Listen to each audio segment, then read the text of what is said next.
everyone. Welcome back to the next English class. I'm Molly, and today we're doing something a little different. It's just me. Matt couldn't make it. He's okay, I'm lying. He's fine.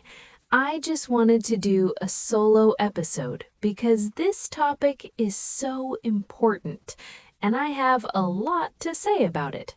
So grab your coffee or tea or whatever you're drinking, get comfortable, because we're going to spend the next hour talking about something that affects pretty much every English learner I've ever met.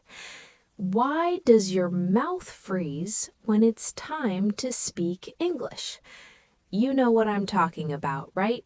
You've been studying for months, maybe years. You watch English videos all the time. You understand everything. You can read articles, you follow along with podcasts like this one, but then someone asks you a simple question in English, and suddenly your brain just goes blank. Your mouth feels heavy, your tongue doesn't want to move, and you stand there like a deer in headlights going, yeah. And then later you're lying in bed thinking, why didn't I just say that? I knew the words, I knew what to say, but in the moment, nothing came out. If that's you, first of all, you're not alone. Second, there's nothing wrong with you. And third, I'm going to tell you why this happens and what you can actually do about it. But before we get into all that, let me tell you a quick story. When I was learning Spanish, I thought I was doing great. I had studied grammar for like 2 years. I knew all the verb conjugations. I could read books. I understood movies with subtitles. So I decided to go to a Spanish-speaking country. I was so confident. I was like, oh yeah, I'm ready. I'm gonna sound amazing. First day there, I go to a cafe. The barista asks me a simple question. She says, "What do you want to drink?" And I just froze.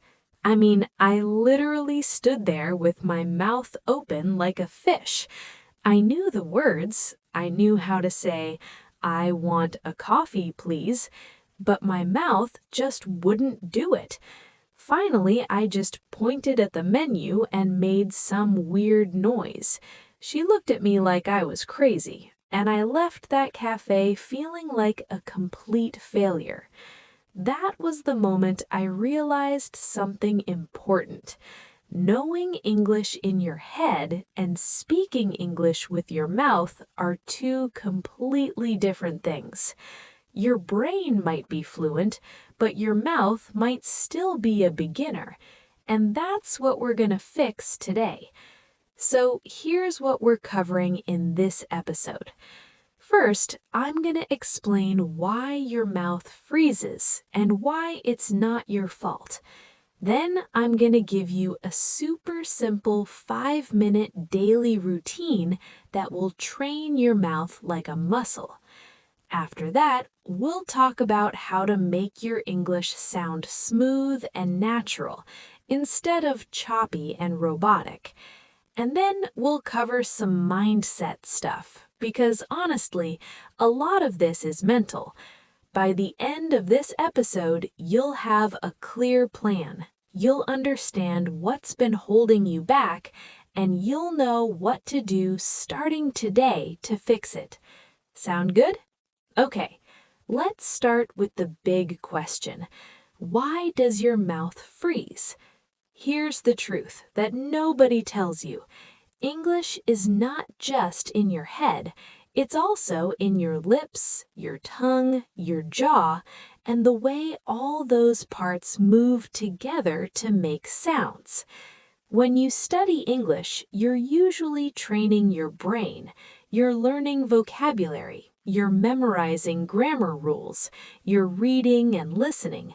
All of that is great. Your brain is getting stronger. Your brain is like, yes, I understand English. I'm so smart.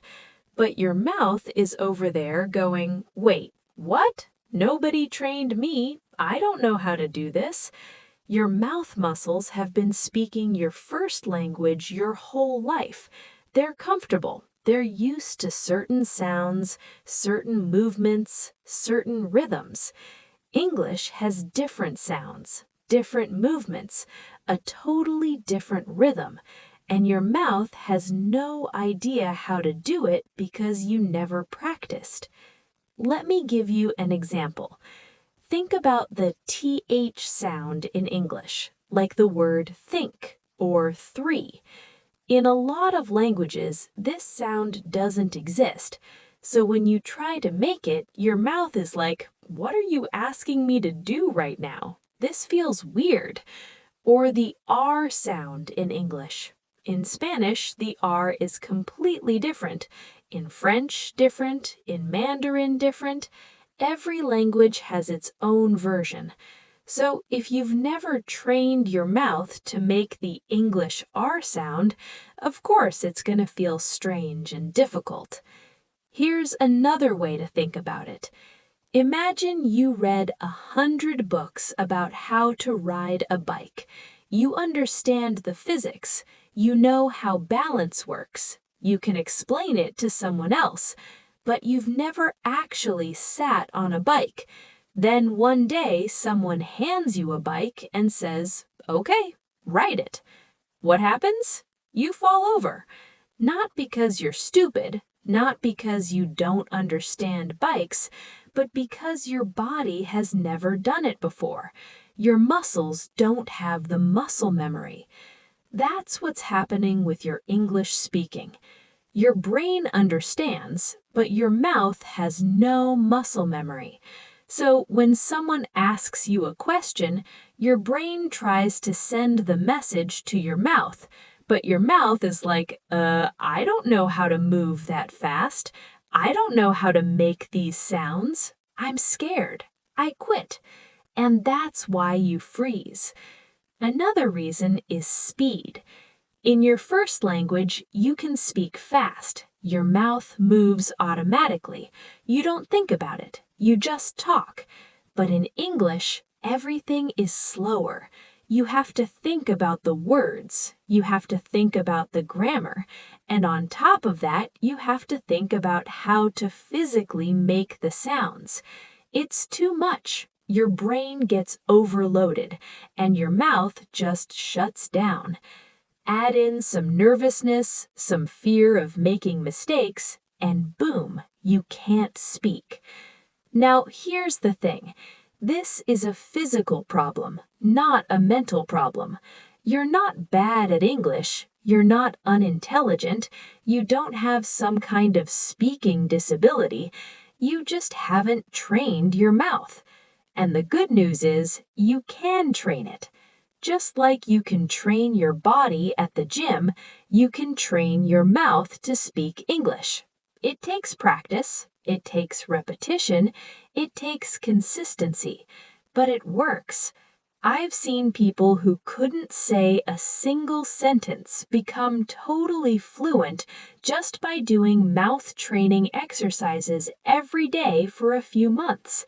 So if you're sitting there thinking, oh no, I'll never be able to speak English, stop it. You can. You just have to do it the right way. Okay, so now you understand the problem. Your mouth is untrained. It doesn't have the muscle memory. It doesn't know how to move fast and confidently in English. So what do we do about it? We train it. And I'm about to give you the simplest, most effective routine I know. It's only 5 minutes a day. You can do it at home. You don't need a teacher. You don't need a partner. You just need yourself and maybe a mirror. I call it the 5-minute mouth gym. And yes, I know that sounds a little bit weird, mouth gym, but trust me, it works. Before I explain the routine, let me just say this. 5 minutes might sound too short. You might be thinking, how can 5 minutes make a difference? But here's the thing. It's not about how long you practice. It's about how you practice. If you do 5 minutes of focused, intentional mouth training every single day, that's way more effective than doing 2 hours once a week. Consistency is everything. Your mouth needs to practice every day so it builds muscle memory. Just like if you want to get strong, you go to the gym regularly. You don't go once and lift weights for 8 hours and then never go back. That doesn't work. Small amounts every day, that's the secret. Okay, so here's the routine. It has 4 steps. Step 1 is warm-up. This takes about 1 minute. You know how before you exercise, you warm up your body. You stretch, you loosen your muscles. Same thing here. You need to warm up your mouth before you practice speaking. So, how do we calm the pilot? First, you have to stop focusing on perfection. A lot of learners think they need to sound like a native speaker. They think they need perfect grammar, perfect pronunciation, perfect everything. But that's not realistic. And honestly, it's not even necessary. The goal of speaking English is communication. Can the other person understand you? Can you express your ideas? That's what matters. Nobody cares if you have a slight accent. Nobody cares if you mix up a verb tense sometimes. What they care about is, can I understand what you're trying to say? So stop waiting to be perfect before you start speaking. You'll never be perfect. Nobody is. Just start speaking. Make mistakes. Learn from them. Keep going. Here's another thing that helps. Speak with emotion. A lot of learners focus only on accuracy. Is my grammar correct? Did I use the right word? But people don't remember your grammar. They remember how you made them feel. If you say, I'm happy to be here, in a flat, robotic voice, nobody believes you. But if you say, I'm happy to be here, with a smile and energy, people feel it. English is not just words. It's emotion and tone and energy. So when you practice, don't just say the words. Feel them. Here's a fun exercise. Take one simple sentence, like, it's going to be a great day. Now say it in 3 different ways. First, say it excited. It's going to be a great day. Next, say it nervous. It's going to be a great day, I hope. Last, say it sarcastic. Oh yeah, it's going to be a great day. Sure. See how different it sounds? When you practice like this, your brain stops worrying about being correct. You start having fun. And when you're having fun, you forget to be scared. Another thing you can do is act. I'm serious. Pretend you're an actor. When actors learn lines, they don't just memorize the words, they embody the character. They feel the emotion. They use their whole body. You can do the same thing. When you practice a sentence, don't just stand there like a statue. Move your hands. Change your posture. Walk around. Use your whole body to express the sentence. This does 2 things. First, it makes practice more fun. Second, it helps your brain remember better. When your body moves, your brain wakes up, your voice gets stronger, and you feel more confident. Try it right now. Stand up, say a sentence out loud, move your hands while you talk. Feels different, right? Okay, here's another big one. Stop translating in your head. This is huge. A lot of learners think in their first language and then try to translate to English. But translation is slow. It creates a delay, and it makes your English sound unnatural. So how do you stop translating? You start thinking directly in English. Now, I know that sounds hard, but it's not as hard as you think. You don't have to think in full sentences at first. Start small. When you see a cup of water, think the word water, not the word in your language, just water. When you feel tired, think, I'm tired. When you see a dog, think, that's a cute dog. Start labeling things in English in your mind. Over time, this becomes automatic. Your brain starts to connect English words directly to images and feelings, no translation needed. And when that happens, your speaking gets way faster. Here's a little routine you can try. For 5 minutes a day, narrate what you're doing in English. I'm walking to the kitchen. I'm opening the fridge. I'm taking out some juice. I'm pouring it into a glass. Just talk to yourself, out loud or in your head. It feels silly at first, but after a week, it feels normal, and your brain starts to default to English instead of your first language. This is a game changer. Okay, so we've talked about training your mouth, we've talked about training your brain, now let's talk about repetition. Because here's the thing. You can do all these exercises, but if you only do them once, nothing will change. Fluency comes from repetition, but not just any repetition, smart repetition. A lot of people repeat things the wrong way. They just say the same sentence over and over in a flat voice. I am going to the market. I am going to the market. I am going to the market. That's boring, and it doesn't help. Smart repetition means you repeat with intention. You repeat with variety. You repeat in different ways. Here's a method I love. I call it the 5-stage repetition method. Let's say you want to practice the sentence, I don't know what to say. Stage 1. Say it very slowly. Focus on every sound. I don't know what to say. Feel your mouth forming each word. Do this 3 times. Stage 2. Say it at a normal speed.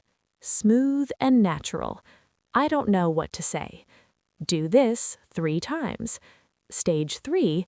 Say it with different emotions. Sad, happy, embarrassed, angry. This trains your brain to connect words with feelings. Stage 4, say it fast. Push yourself. I don't know what to say. I don't know what to say. I don't know what to say. This builds reaction speed. Stage 5, use it in different situations. Imagine you're in a job interview. I don't know what to say, but I'm really grateful for this opportunity. Imagine you're on a date. You're so sweet. I don't know what to say. Imagine you're in an awkward moment. Well, that was weird. I don't know what to say. Now, this sentence isn't just a sentence. It's part of your life. It's something you can actually use. And you only need to practice this with 1 sentence per day. Just 1. Pick sentences that feel powerful or useful, like, I'm proud of how far I've come, or, it's okay to make mistakes. It's part of learning. Repeat them using this 5-stage method and watch how quickly they become natural. Now I want to talk about something that's a little uncomfortable, but it's important. If you don't practice, you won't improve. I know that sounds obvious, but a lot of people don't practice. They just consume English.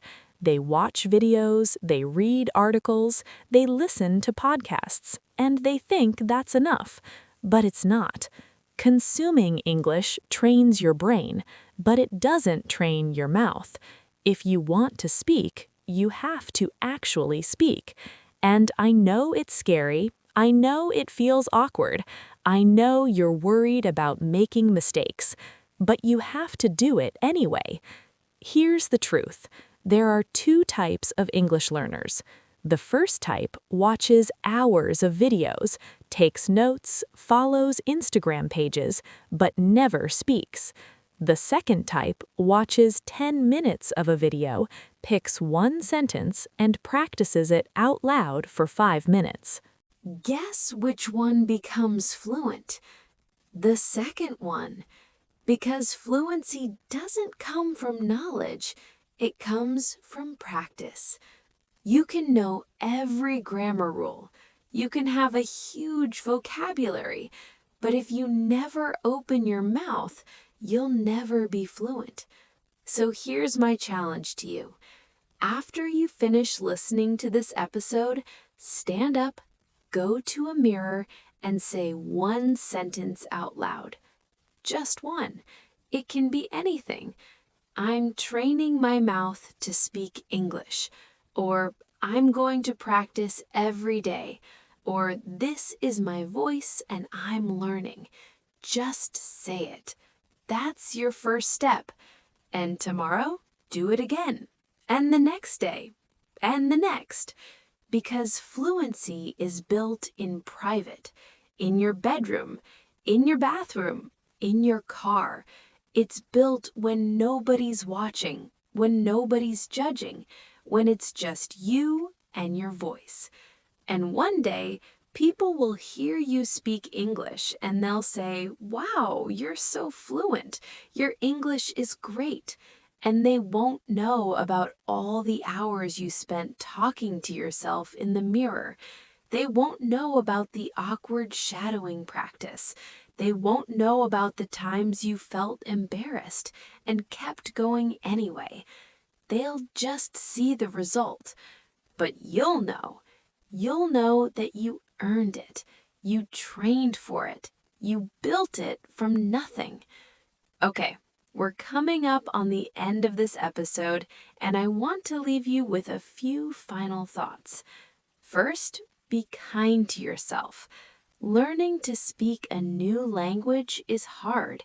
It's vulnerable. It's scary. You're going to make mistakes. You're going to sound weird sometimes. You're going to have moments where you freeze and can't get the words out. That's normal. That's part of the process. Don't beat yourself up. Don't think you're not good enough. Don't compare yourself to other people. Just keep practicing, little by little, day by day. Second, celebrate small wins. Did you say one sentence out loud today? That's a win. Did you practice for 5 minutes? That's a win. Did you speak English to someone even though you were scared? That's a huge win. Don't wait until you're fluent to feel proud. Be proud of every small step. Third, remember that your accent is okay. A lot of learners hate their accent. They think it makes them sound bad. But your accent is part of who you are. It shows where you come from. It's unique. The goal is not to sound like a native speaker from California or London. The goal is to be understood, to communicate clearly. You can have an accent and still be fluent. You can have an accent and still sound confident. So stop trying to erase your accent. Just work on being clear and natural. Fourth, don't wait for the perfect moment. A lot of people think, I'll start speaking when I'm ready. I'll start when my English is better. I'll start when I feel more confident. But here's the thing. You'll never feel ready. There's no perfect moment. You just have to start. Even if you're not ready, even if you feel scared, Even if you think you sound bad, start now. Because every day you wait is a day you're not improving. And last, remember why you're doing this. Why do you want to speak English? Maybe it's for a job. Maybe it's to travel.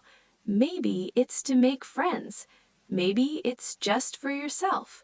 Whatever your reason, hold on to it. When things get hard, when you feel like quitting, remind yourself why you started. That reason is what will keep you going. Okay, so let's do a quick recap of everything we talked about today. Your mouth freezes because it's untrained. Speaking is a physical skill, not just a mental skill. Your mouth needs practice just like your body needs exercise. The 5-minute mouth gym is your daily routine. Warm up, mirror practice, shadow speaking, fluency loop. 5 minutes a day, every day. Sound clusters make your English sound natural. Practice connecting words together instead of saying them separately. Train your brain and mouth together. Speak with emotion. Act. Use your body. Stop translating. Smart repetition is key. Repeat with intention, not just mindlessly. Use the 5-stage method. And most importantly, you have to actually practice. Consuming English is not enough. You have to speak. So, what do you do now? Well, first, go stand in front of a mirror and say one sentence. That's your homework. Second, start doing the 5-minute routine every day. Just 5 minutes. You can do it. Third, be patient with yourself. This takes time, but it works. And fourth, come back and listen to this episode again if you need a reminder or if you just want some encouragement. I'm here for you. I believe in you, and I know you can do this. Your English journey is your own. It doesn't matter how fast or slow you go. It doesn't matter if other people are better than you. It doesn't matter if you make mistakes. What matters is that you keep going, that you keep practicing, that you don't give up. Because one day you're going to have a conversation in English and it's going to feel easy, natural, fun. And you're going to think, wow, I did it. I can actually speak English. And that feeling is going to be worth all the awkward practice sessions, all the times you felt embarrassed, all the hard work. So don't stop now. Keep training your mouth. Keep building your confidence. Keep showing up for yourself. You've got this. Let's keep going. One thing I haven't talked about yet is specific sounds, because English has some sounds that are really difficult for learners. And if you don't know how to make these sounds correctly, people might not understand you. Let me give you some examples. The th sound. This is a big one. A lot of languages don't have this sound, so people replace it with t or s or duh. Like instead of think, they say tink or sink. Instead of this, they say dis. And I get it, the th sound is weird. You have to put your tongue between your teeth. It feels strange. But if you don't learn it, people might not understand you. Or they might understand, but it takes them a second to figure out what you're saying. So how do you practice the th sound? Here's what you do. Put your tongue between your teeth, just a little bit, not all the way out, just the tip. Now blow air gently. You should feel the air moving over your tongue. That's the th sound. Practice with these words: think, thank, thing, thought, 3, 30. Say them slowly at first. Really feel your tongue touching your teeth. Then try these words: this, that, these, those, the, they. Same thing, tongue between teeth, air flowing out. Do this for a minute every day.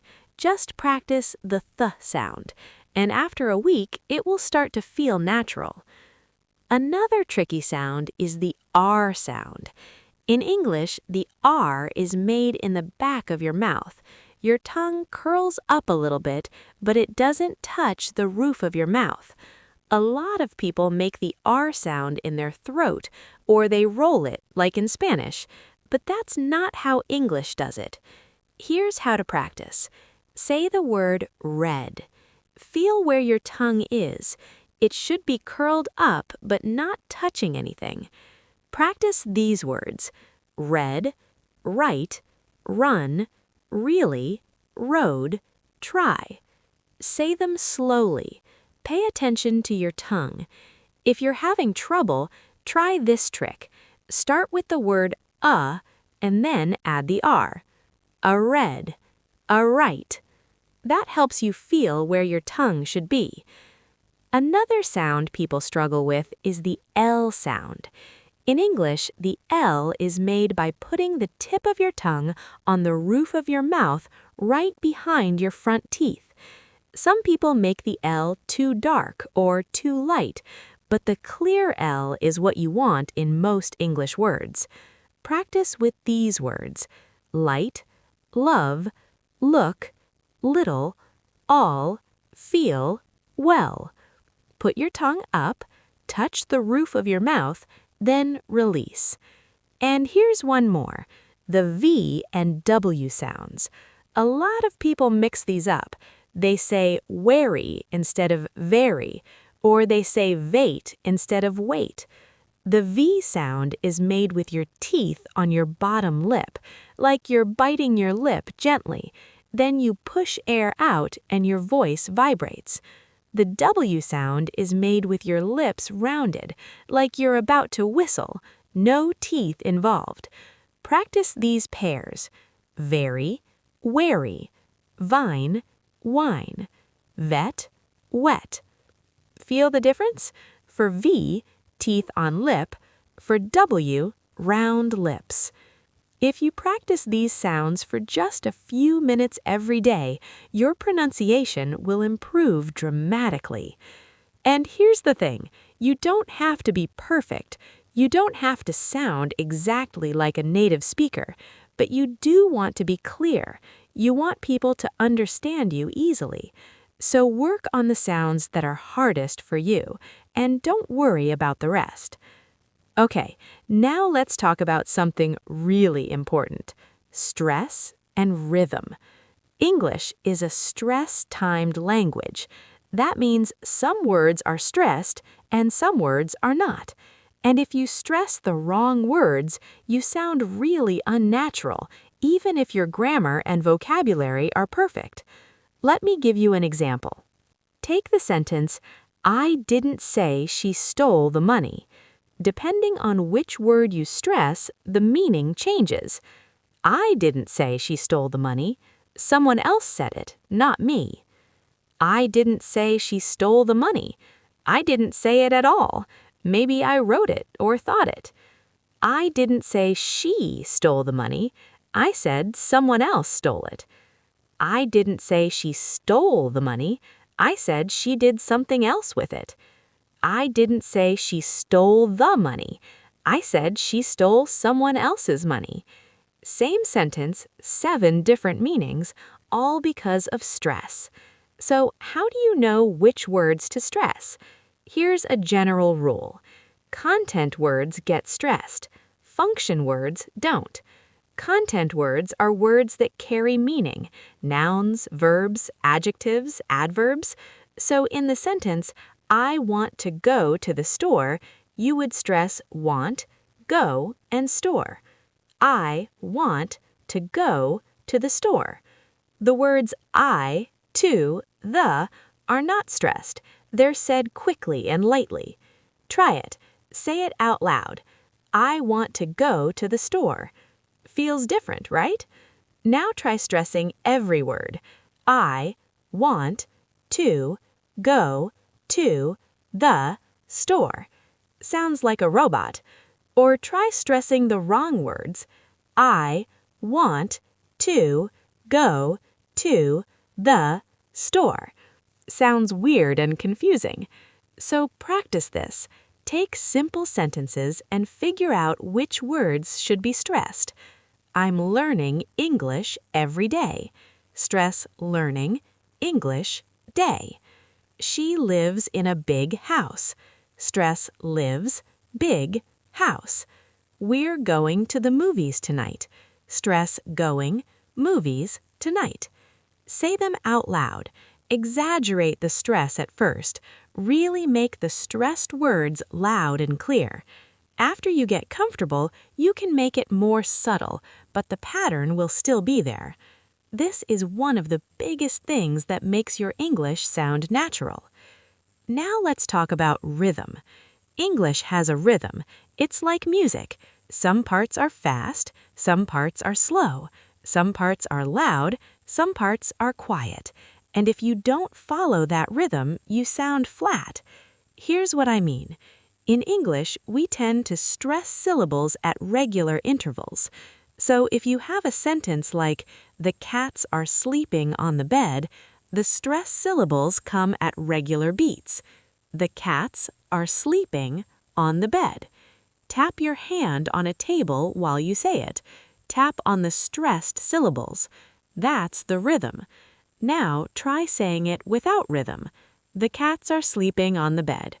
Every word the same, no up and down. It sounds boring and unnatural. Here's how to practice rhythm. Take a sentence, mark the stressed words, then say it like it's a song. You can even clap or tap on the stressed beats. I'm going to the store to buy some milk. Clap on going, store, buy, milk. Do this with 5 sentences a day. Just feel the rhythm. Let your voice go up and down. After a while, your brain will start to do this automatically. You won't have to think about it, and your English will sound so much more natural. Okay, so we've talked about sounds, stress, and rhythm. Now I want to talk about something practical. How do you practice when you don't have anyone to talk to? A lot of learners say, I want to practice speaking, but I don't have any English-speaking friends. I don't have a teacher. I live in a country where nobody speaks English. So what do I do? Well, you talk to yourself. I know, it sounds weird, but it works. Here are some ways you can practice speaking alone. First, narrate your life. Just talk about what you're doing as you do it. I'm making breakfast. I'm cracking 2 eggs into a bowl. Now I'm whisking them. I'm adding a little salt. Now I'm heating the pan. Do this while you cook, clean, get ready, whatever. It forces you to think in English and speak at the same time. And because you're doing an action, the words feel more real. Second, have imaginary conversations. Pretend you're talking to someone. Maybe you're ordering at a restaurant. Maybe you're at a job interview. Maybe you're chatting with a friend. Say both sides of the conversation out loud. Hi, how are you? I'm good, thanks. How about you? I'm doing well. What have you been up to? Oh, not much, just working and studying English. It feels silly, but it prepares you for real conversations. Third, read out loud. Take a book, an article, anything. Read it out loud. Don't just read it in your head. If you have a dog or a cat, talk to them in English. Hey, buddy, do you want to go for a walk? Let's go outside. Good boy. Your pet doesn't care if your English is perfect. They're just happy you're talking to them, and you get speaking practice. 7th, join online English communities. There are Discord servers, Facebook groups, Reddit communities where people practice English together. You can join voice chats, you can send voice messages, You can make friends from all over the world, and everyone there is learning too, so nobody's going to judge you. The point is, you don't need a teacher or a native speaker friend to practice. You just need creativity and consistency. Talk to yourself, record yourself, join online groups, find language partners. There are so many ways to practice. You just have to actually do it. Okay, now I want to talk about something that's really important, but people don't talk about enough. How do you stay consistent? Because it's one thing to do the 5-minute routine once, it's another thing to do it every single day for months. And that's what you need to see real results. So how do you make it a habit? First, tie it to something you already do every day. This is called habit stacking. For example, after I brush my teeth in the morning, I do my mouth warm-up. After I have my coffee, I do mirror practice. Before I go to bed, I do shadow speaking. You link your new habit to an old habit. That way you don't forget. Second, keep it small. Don't try to practice for an hour every day. That's too much. You'll get tired and quit. Just do 5 minutes, maybe 10 if you're feeling good. Small habits are easier to stick with. Third, track your progress. Get a calendar. Every day you practice, mark an X on that day. Your goal is to not break the chain. See how many days in a row you can practice. This gives you a visual reminder, and it motivates you to keep going. Fourth, don't be perfect. Some days you're going to be too tired. Some days you're going to forget.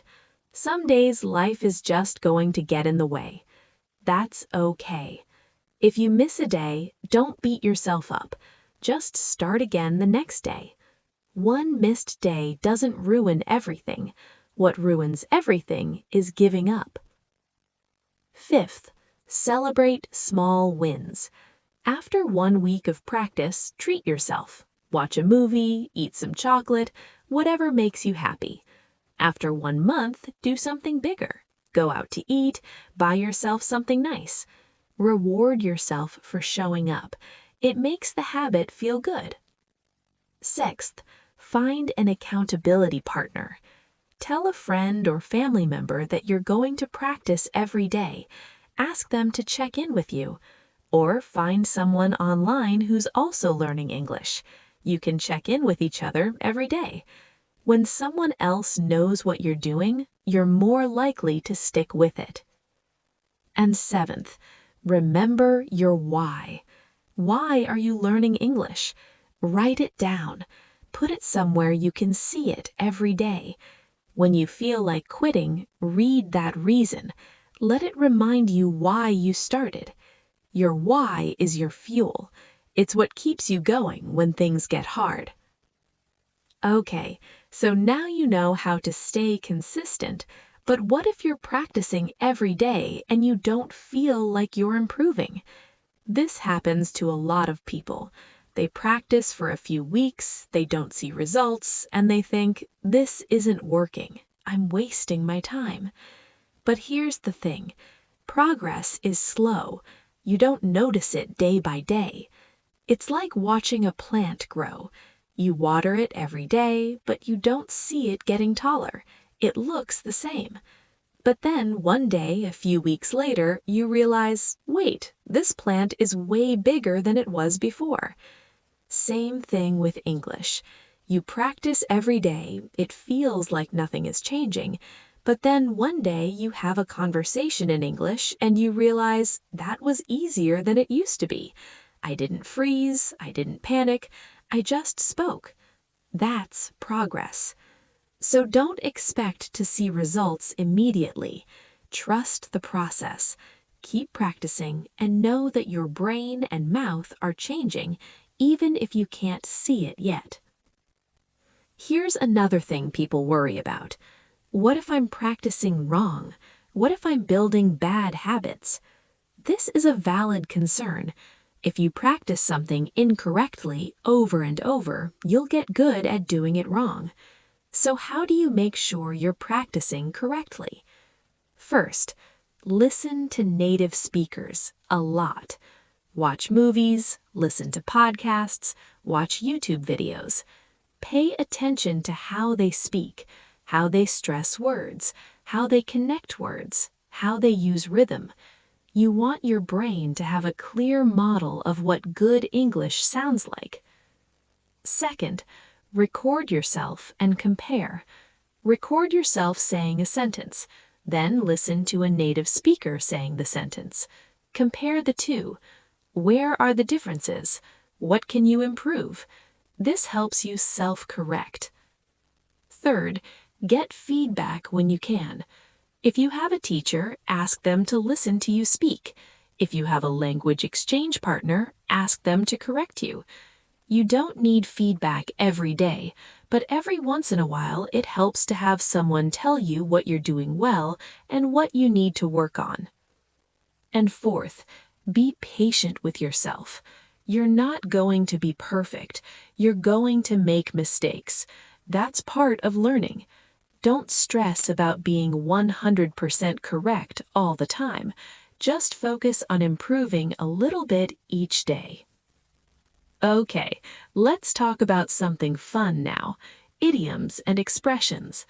One reason people sound unnatural in English is because they only use textbook language.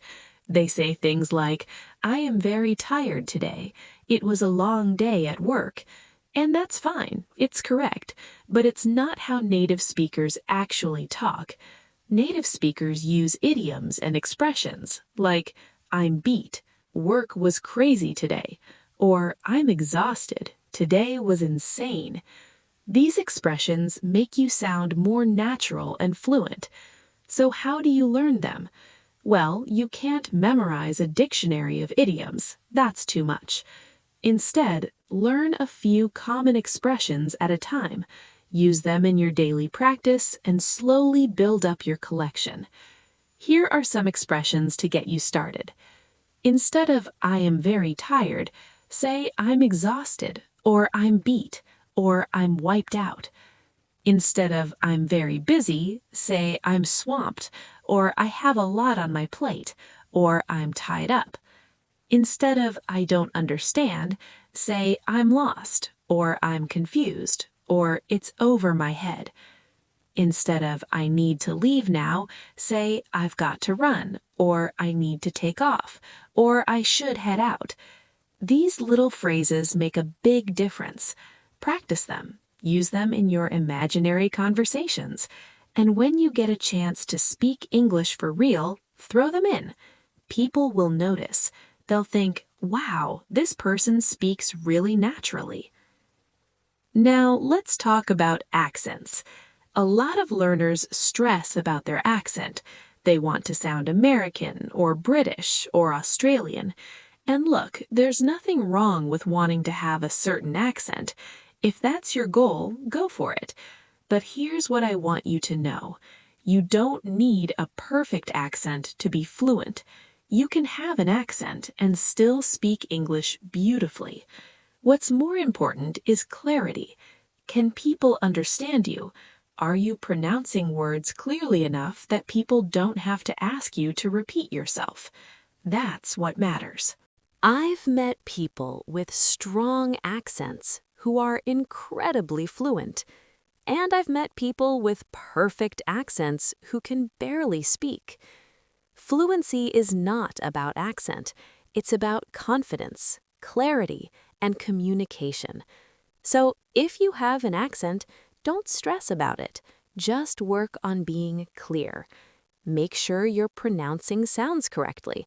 Make sure you're stressing the right syllables. Make sure you're using rhythm. If you do those things, people will understand you, and they'll think your accent is charming. Okay, here's something else I want to address. Fear of speaking. A lot of people know how to speak English. They've practiced, they've done the exercises, but when it comes time to actually talk to someone, they freeze. Why? Because they're scared. They're scared of making mistakes. They're scared of sounding stupid. They're scared of being judged.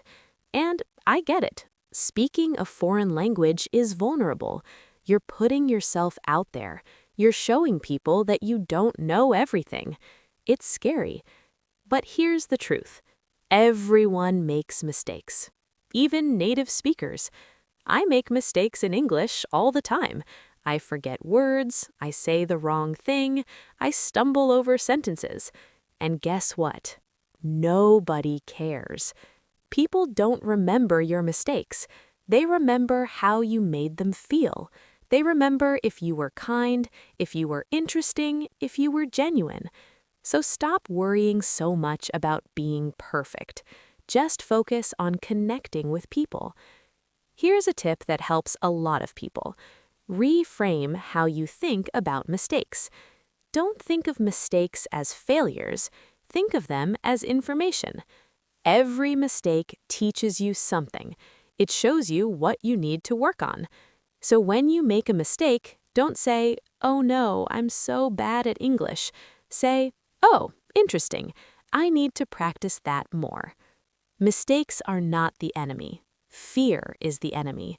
So the next time you have a chance to speak English, take it. Even if you're scared, even if you think you'll mess up, just do it. The first time will be hard, the second time will be a little easier, and by the 10th time, you'll wonder why you were ever scared in the first place. Okay, we're getting close to the end now, but I have a few more things I want to talk about. Let's talk about real-life situations, because ultimately, you're not learning English just to practice in your room, you're learning it so you can use it. So let's go through some common situations and talk about how to prepare for them. First, ordering at a restaurant. This is a common situation where people freeze. You're sitting at the table, the server comes over, and suddenly you can't remember any words. So how do you prepare? Practice the phrases you'll need ahead of time. Can I see the menu, please? I'd like to order. Can I have the chicken? No tomatoes, please. Can I get the check? Practice these at home. Say them out loud. Do the fluency loop with them. Then, when you're actually at the restaurant, you won't have to think. The words will just come out. Second, job interviews.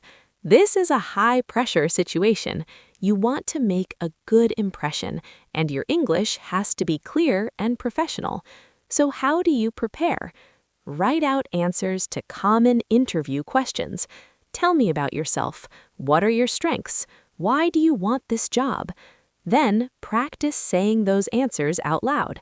Not word for word, you don't want to sound like you memorized a script, but practice the main ideas so you feel comfortable talking about them. And here's a tip. Before the interview, do your 5-minute mouth gym. Warm up your mouth, practice in the mirror, get your voice ready. It will help you feel more confident. Third, presentations. If you have to give a presentation in English, practice is key. Don't just read your slides, actually practice speaking out loud. Stand up, use gestures, pretend you're in front of an audience. Record yourself and watch it back. See where you hesitate, where you rush, where you lose energy, and practice it multiple times. The more you practice, the smoother it will be. Fourth, casual conversations. This is actually harder than formal situations for a lot of people because there's no script. You don't know what the other person is going to say.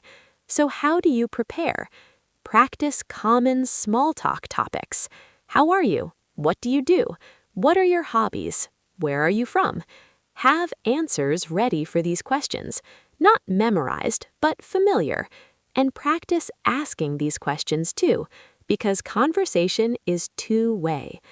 The more you practice these common situations, the less scary they become. And remember, the first time is always the hardest. After that, it gets easier. Okay, last thing I want to talk about. long-term fluency. Because doing the 5-minute routine is great. It will get you started. It will build your foundation. But if you want to reach a really high level of fluency, you need to keep going. So what does long-term practice look like? First, keep shadowing.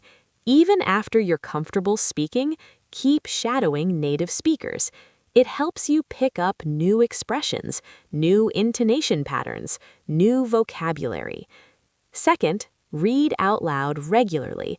Pick a book you enjoy. Read a few pages out loud every day. This keeps your mouth muscles trained and helps you with pronunciation. Third, have conversations as often as possible. Use language exchange apps. Join English-speaking clubs.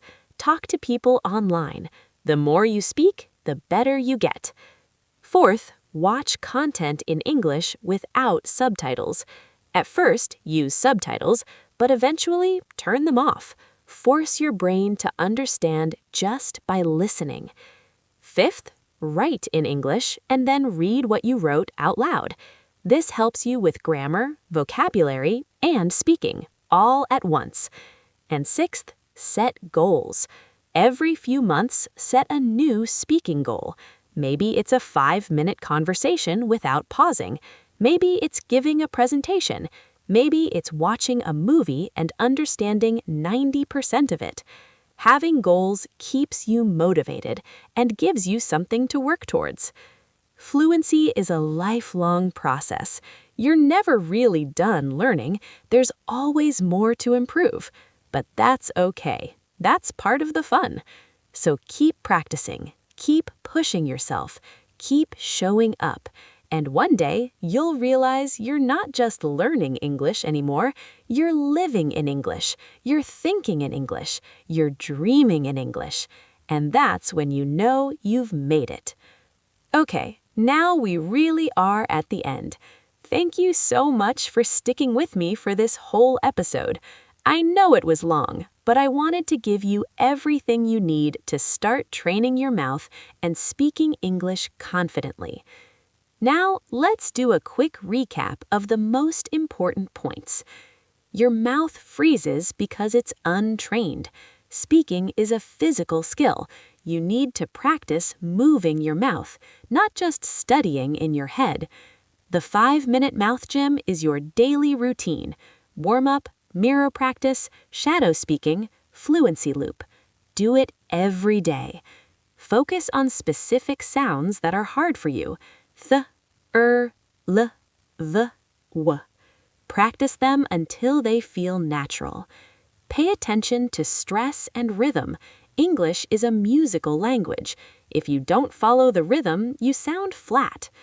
Practice speaking even when you're alone. Talk to yourself, record yourself, have imaginary conversations. Stay consistent by tying your practice to existing habits, tracking your progress, and celebrating small wins. Don't worry about being perfect. Focus on being clear and confident. Learn common idioms and expressions so you sound more natural. Your accent is okay. What matters is clarity and communication. Overcome fear by reframing mistakes as learning opportunities. Prepare for real-life situations by practicing the phrases you'll need ahead of time. And keep going. Fluency is a lifelong process. Stay patient and stay consistent. Now, here's what I want you to do after this episode. First, go stand in front of a mirror. Say this sentence out loud 5 times. I'm training my mouth to speak English confidently. Watch yourself. Feel your mouth moving. Build that connection. Second, choose one exercise from this episode that you're going to start doing tomorrow. Maybe it's the 5-minute routine. Maybe it's just talking to yourself while you cook. Pick one thing. Don't try to do everything at once. Third, write down why you want to speak English. Put it somewhere you'll see it every day. Let that reason motivate you. And fourth, make a commitment to yourself. Say it out loud. I'm going to practice speaking English every day for the next 30 days, no matter what. If you do that, I promise you, you will see results. Your mouth will feel more comfortable, your confidence will grow, and speaking English won't feel so scary anymore. You've got this. I believe in you, and I'm so proud of you for taking this step. Learning a new language is hard. It takes courage. It takes discipline. It takes vulnerability. But you're doing it. You're here. You're listening. You're learning. That's huge. So be proud of yourself. Celebrate your progress and don't give up. One day, you're going to look back on this moment and think, wow, I've come so far. And you'll know it was all worth it. All right. That's really it this time. If you found this helpful, please share it with someone else who's learning English and leave a comment telling me what you're going to work on first. I love hearing from you. Keep practicing, keep believing in yourself, and I'll see you in the next episode. Take care. Bye.